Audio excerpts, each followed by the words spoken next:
Zdaj pa naj vam povem nekaj izmed teh starih slovenskih pravdnih izrazov, ki so jih zamolčali, pa smo vsi šli skozi to sistemsko šolanje z mano vred in nihče nam ni nikoli nič povedal o tem. Ne samo to, da nam niso nič povedali, še vse, kar so nam povedali, so nam načrtno napačno povedali. In bom začel z izrazom, ki ga vsak med vami pozna, pa nobeden ne ve, kaj pomeni. Oziroma vsi mi živimo in smo živeli v prepričanju, da nekaj čist drugega pomeni. To je beseda oziroma pojem ali izraz kmet. Danes bo vsak rekel, ja, kmet je pa on, ko dela na polju, pa ima živino ali pa, ne vem, nekaj prideluje. Ja, to je res, samo to ni vse. To je najmanj od tega, kar pomeni izraz kmet. Izraz kmet pomeni namreč, zdaj mi pa dobro poslušajte, ker to je bistvo, pomeni svobodnega, stalno naseljenega človeka, seveda mora biti živ, vse mrtev, ne more biti nesvoboden, pa ne naseljen, ne? Torej, svobodnega, stalno naseljenega človeka, ki ima pravico udeleževati se ljudskih več. Zdaj bo večina rekla, kaj je zdaj to nekih več. Bom rekel drugače, ljudskih zborov na vseh družbenih ravneh, od vasi preko županije, mesta, občine, pokrajine, dežele do, ne vem, do države, pa še naprej, če treba do vesolja, lahko gremo, če hočemo.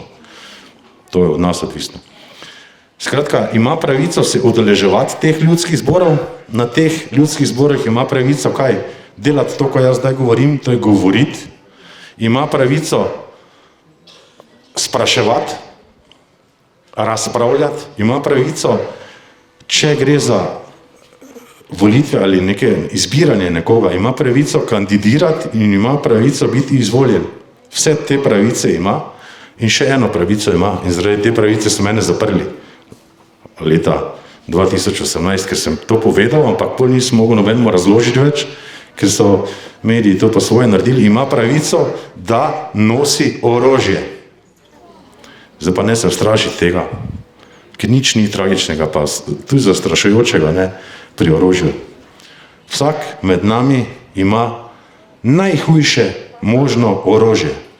Vsak. In vsak ga nosi. Vsak dan ga nosi. Kajti najhujše orožje, najbolj nevarno orožje je glava, oziroma to, kaj je v glavi. Nobeno orožje ne naredi nič samo. Mi lahko imamo tu jedrskih raket, celo polje zložene. Pa nič se ne bo z njimi zgodilo. Če ni zraven prisotna še neka glava, ki potem možgansko reče, možgani, zdaj pa je treba to raketo aktivirati, pa poslati tja, pa tja, brez tega ni ničesar. Se pravi, najhujše, največje orožje imamo vsi in vsak dan. To so naše glave. Zato pa nam v teh sistemskih šolah to non-stop glavo perejo in nas naredijo popolnoma nesposobne za razumno življenje, kaj šele za odločanje, kaj šele za nadgradnjo vsega tega. In zato imamo danes družbo takšno, kot je. In zdaj še enkrat, nikogar od vas ne hujskam, ne ščuvam in ne pozivam k nobenemu rušenju ničesar. Vas pa pozivam, nič ne hujskam, samo pozivam vas k temu, da skupaj naredimo družbo tako, kot sami želimo. Do tega imamo vso pravico in ne samo, da imamo pravico, to je tudi naša dolžnost zaradi tega, ker nam bodo v nasprotnem primeru naši otroci pa vnuki rekli, ata, deda, kaj si pa ti delal? Kaj pa imam jaz to za en kaos, pa da ne rečem svinjarijo? To smo mi krivi. Zaradi tega, ker dovolimo to, ker gledamo to, ker nič ne naredimo. To poznate vsi. Kratke v bistvu en rek je, ne?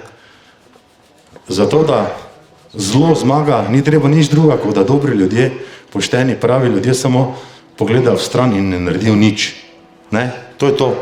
Zato se moramo mi najprej sami uporabiti največje orožje, kar ga je, pomisliti, kakšno moč ima, se povezati, ker to je nujno.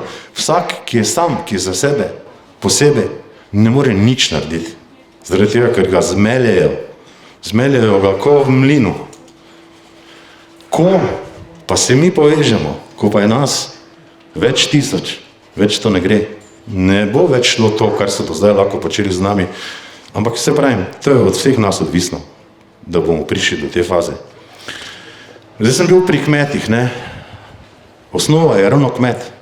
Zakaj je ta opredelitev, ki sem prej vam povedal, bistvena? Zato, ker je to svobodni človek bil. In seveda je se ukvarjal tudi z poljedelstvom in živinorejo. Zakaj? Ker je bil samooskrben, drugače pa sploh ni mogel biti svoboden. Sploh pa ne v tistem času, ko so 2000 let in več nazaj ti naši predniki kmetje živeli v pravem pomenu besede. In zdaj pogledajte naprej, kako je to potekalo. Verjetno ste slišali, nekaj so nam malega povedali o slovenskem oziroma koroškem ustoličevanju vojvodov in knezov na Gosposvetskem polju, pa neki knežji kamen ste še verjetno nekaj slišali, pa da je tam nekaj se dogajalo, zdaj pa, dobro, tisti, ki se je malo bolj zanimal, verjetno ve več, tisti, ki pa ne, pa manj, ne. Zakaj gre dejansko? To je tipičen primer tega, ja, še to, tam je kmet bil tisti, ki je izročil, pa ne bom rekel zdaj oblast, ker to sploh ni prava beseda, izročil je pooblastilo nekomu, ki je moral upravljati z družbo za naš račun, oziroma v našem interesu, vseh nas, bom zdaj rekel, kar kmetov. Ne? Zakaj je se to zgodilo? Vsak kmet, ki je pač se ukvarjal doma z tem, kar se je ukvarjal, ni imel ne časa, ne možnosti, takrat še posebej, ker takrat ni bilo ne interneta, kaj šele, pa tudi ne avta, pa ne vem, nekih prevoznih sredstev, se pravi, če so šli na večjo, to zborovanje svobodnih ljudi, so lahko šli peš ali pa s konjem, druge ni bilo variante, oziroma bila še kočija, ne, recimo, če je kdo imel. In to niso mogli iti zdaj, predstavljate si, da bo nekdo z Bele krajine šel v Celovec, pa malo naprej še od Celovca je bil ta knežji kamen in tam je ta večja potekala. Je se ni mogel iti vsak tja. Plus to so imeli neka domača opravila in so morali pospraviti krompir, recimo zdaj se krompir pospravlja, pa so mogli buče pospraviti, pa in tako dalje. Skratka, poljščine je bilo treba pospraviti, ker če jih niso, potem ni bilo nič. In zdaj, če si ti šel z Bele krajine, pač to dajem kot primer, gor na Koroško si peš rabo, ne vem koliko časa, ne. Pa potem si še mogel nazaj priti, pa tam sodelovati v glavnem. To ni bilo izvedljivo za vsakega.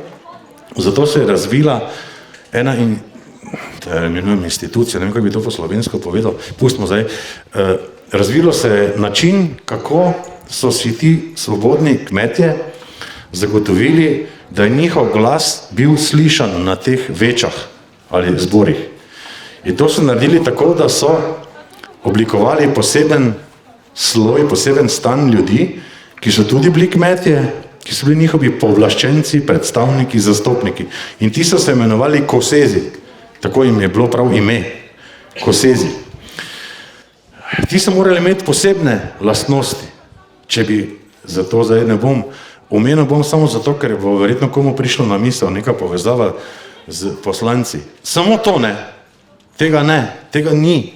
Zaradi tega, ker ti kosezi so morali imeti določene lastnosti. Ti poslanci, ki so danes v Državnem zboru Republike Slovenije, jih nimajo. Jih nimajo, konec zgodbe. Ti, ki pa so bili kosezi, so jih pa morali imeti. Zakaj so jih morali imeti? Če jih niso imeli in se je to pokazalo, so jih ti kmetje, ki so jih pooblastili, takoj so jim to vzeli. Ker to ni bilo nekaj, zdaj boš ti za 4 leta izvoljen, pa boš imel super plačo, pa boš kaj delal, pa ne boš čisto eno. Ne, dragi moji, drugače je to potekalo. Ti si dobil zdaj pooblastilo, zaradi tega, ker vsak kmet je suveren, samo svoje pravden, samostojen. Ima pravico, da kogarkoli pooblasti, ima pa pravico od njega tudi zahtevati odgovornost za to, kar on počne. In če ne počne tega, za kar je dobil mandat, se pravi pooblastilo, se mu to takoj vzame.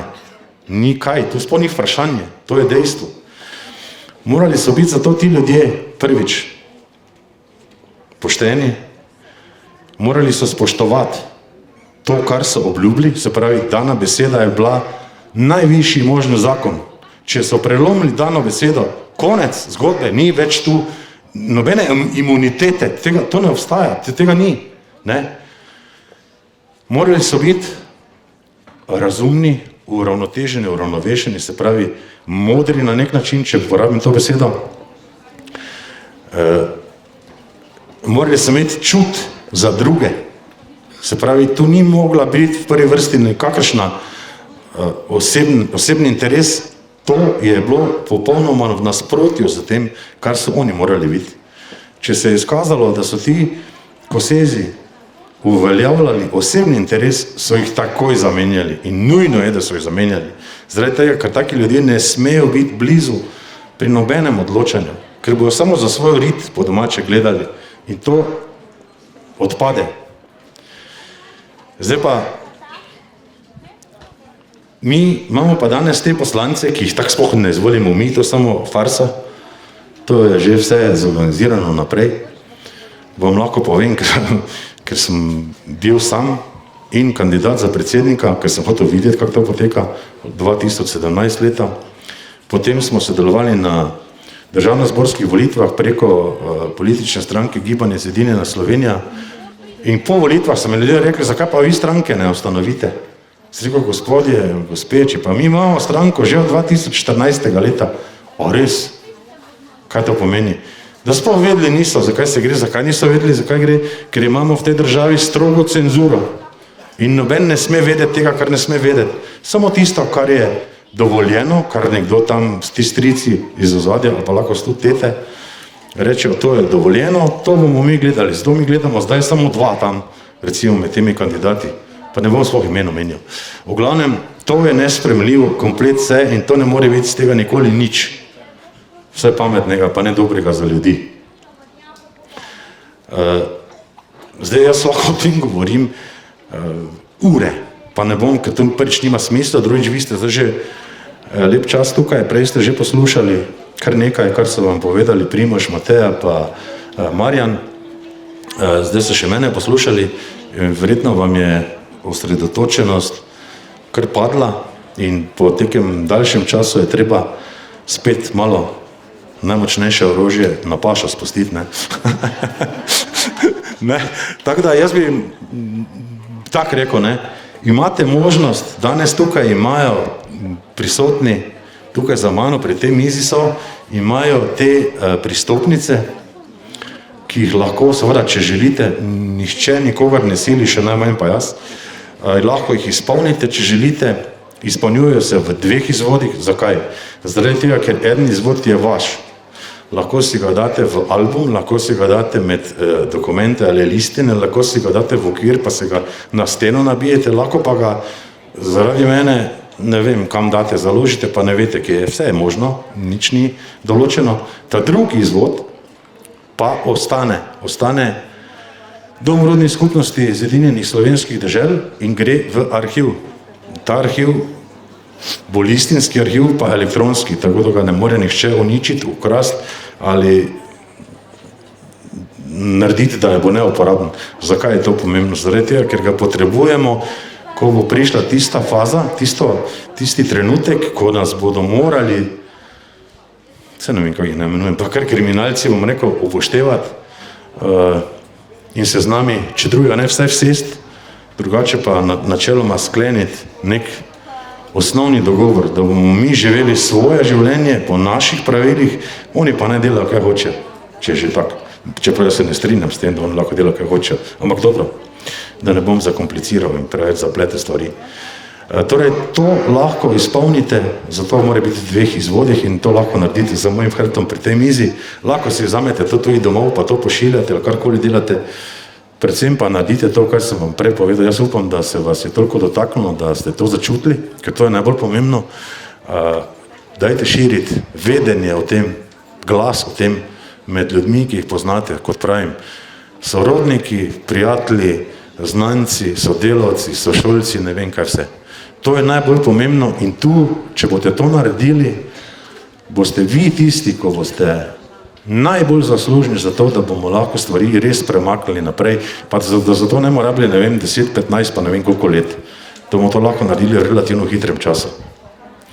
Tako da, če bi koga karkoli zanimalo v zvezi s tem, še vedno jaz bom tak tu, pa lahko prije do mene, ali pa če je treba lahko še potem kaj povem, čeprav po mojem sploh ni nujno. Drugače, jaz bi se vam zahvalil za pozornost. upam, da sem svoj del naloge vsaj koliko toliko uspešno izpolnil in hvala še enkrat.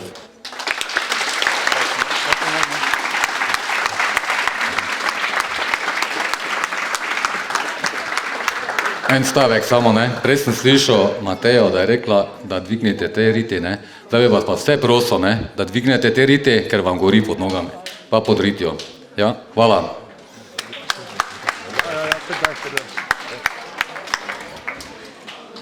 Ja, pozdravljeni, jaz sem Jasna. Eno navodilo v zvezi z izpolnjevanjem pristopnic k domorodni skupnosti, da ne bom vsakmu posebej razlagala. Tukaj jih imamo omejeno število, ne glede na vrednote, ki smo jih pridobili v zadnjem času, prosim, da se izpolnjujejo z velikimi tiskanim črkami, preprosto zato, da lažje preberemo, ko bomo zadevo vnašali. Tukaj so, se pravi, vsak naj obkroži deželo, s kjer je, pri področjih delovanja pa lahko napišete pod točko drugo karkoli, na kjeremkoli področju želite prispevati, tudi če to področje ni zapisano. Podpis je lahko kakršenkoli, pač vaš podpis, karkoli za vas podpis pomeni. Ko bo pristopnic zmanjkalo, zaenkrat jih lahko potegnete dol iz spletne strani rodnazemlja.eu, je na prvi strani, ko se odpre, je gumb, s to pristopnico si jo naložite in potem jo, se pravi, v 2 izvodih izpolnite, eden ostane vam, enega pošljete nam, lahko ga pošljete na naslov Jasna Martinjak, visoko 138 1292-IK. Zapište si, prosim. Kako je pa na ljudsko pisarno, seveda. Sam toliko povem, da tako pristopno izjavo sem jaz že zdavnaj podpisal lastnoročno. Zakaj tu ni potrebno nič komplicirati? Lahko tako pristopno izjavo lahko vi napišete kakorkoli želite, z velikimi tiskanimi črkami, zato da bo čim bolj čitljivo, da bomo lahko vnesli te podatke. Podpišete lahko z zeleno, rdečo, kjerokoli barvo, zaradi tega, ker to pristopno izjavo izdelujemo na zemlji, ne v trgovskem sistemu, če me razumete. In tam, kjer smo mi na zemlji, lahko počnemo, dokler to ne škodi komu drugemu, karkoli. Tako da brez skrbi, tudi ne nosi ta pristopna izjava s sabo nobene obveznosti, ne finančne, ne kakršne koli druge obveznosti, razen zahteva vašo srčno kulturo in podporo, če me razumete.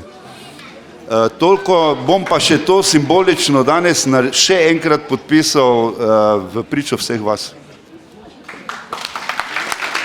Andreju se zahvaljujem za njegovo iskrenost, tudi v zvezi z varovalnimi sporazumi, rad bi pa sam toliko dodal v dopolnilo, da boste razumeli tu, zakaj se gre. Kaj pomeni igra velikih števil? Tu ne gre za številke, me razumete, ker vsako število ima tudi svojo energijo in gre v bistvu za energijo srca. Če nas bo dovolj src povezani v eno srce, se stvari in pogoji, ne samo življenja, tudi trgovanja v teh igrah spremenijo. Ampak v trgovskih igrah, če želimo se pogovarjati v mednarodnem smislu, z mednarodnimi inštitucijami, verjetno z vojaškimi, moramo doseči določeno število oseb, ker tu govorimo o osebah, da bomo de facto se lahko pogovarjali. To pomeni, mora nas biti vsaj 0,5% populacije, ker govorimo zdaj o trgovskih izrazih. In preračunano, da gremo preko prsta, pogledamo, je to okrog med 12 do 15 tisoč ljudi, kar je velik izziv. To ni kar tak, da bi tlesno s prsti, pa bi se to zgodilo.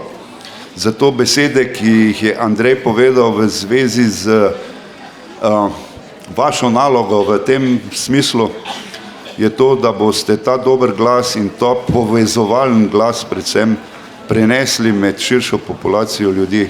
To v naslednjih mesecih sploh ne bo tako težko, kajti zgodilo se bojo do stvari, da bo vsakemu posamezniku popolnoma jasno, zakaj se gre v tej celi zgodbi, pa zmešnjavi. Toliko z moje strani, jaz se Andreju iskreno zahvaljujem, da je prišel, pa da so prišli tudi drugi njegovi prijatelji in tudi moji prijatelji in prijateljice. In jaz vam povem, skupaj zmoremo vse. To je prvi taki poskus resnega povezovanja, tudi to, kar cel čas govorim, da Ljudska pisarna je informativno izobraževalni kanal in je prišel ta trenutek, ko se tudi Ljudska pisarna mora zliti v širšo skupnost. In ta širša skupnost je domorodna skupnost. Ne? Naslonili se bomo na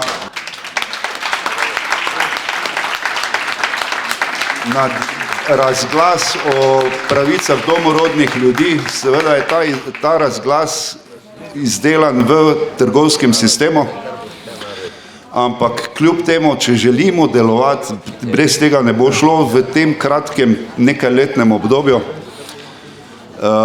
bomo morali upoštevati ta pravila, o katerih bom govoril po kratki pauzi. Hvala za pozornost.